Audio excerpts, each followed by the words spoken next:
नवरात्रि का त्यौहार शुरू हो गया है और सारे भक्तजन नवरात्रि के त्यौहार को बहुत ही धूमधाम से मनाते हैं।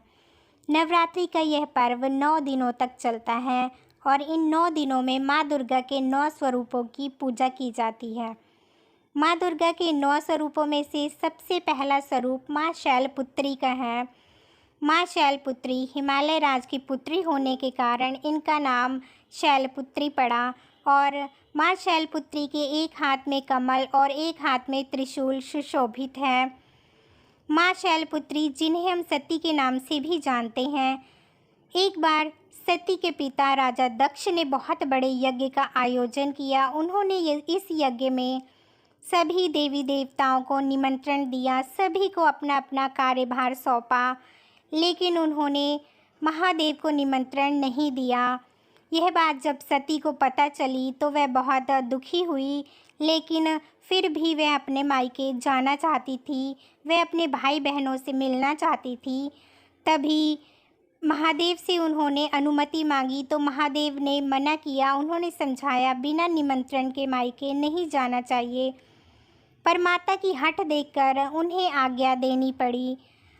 महादेव से आज्ञा लेकर माता सती जब अपने पिता के घर पहुंची तो सिर्फ उनकी माँ ने उन्हें प्यार से गले लगाया और बाकी उनकी बहनें उन पर व्यंग कसने लगी और उनके पिता ने भी महादेव के बारे में अपशब्द कहे।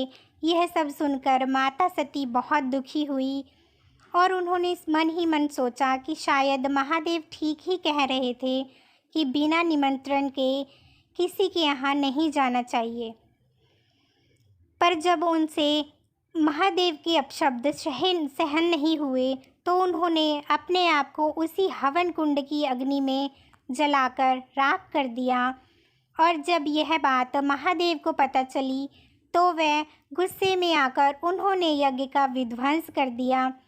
यही माता सती अगले जन्म में हिमालय राज की पुत्री बनी, जो शैलपुत्री कहलाई। और माँ शैलपुत्री की 9 दिनों में सबसे पहले दिन पूजा की जाती है। माँ शैलपुत्री को सफ़ेद मिठाई और सफ़ेद फूल अर्पण करें। ऐसा करने से घर में सुख शांति समृद्धि बनी रहती है, धन धान्य बढ़ता है। और ऐसी मान्यता है कि माँ शैलपुत्री को पूजा के बाद गाय का घी अर्पण करने से परिवार के सभी सदस्य निरोग रहते हैं, रोग मुक्त रहते हैं। माँ शैलपुत्री की जय।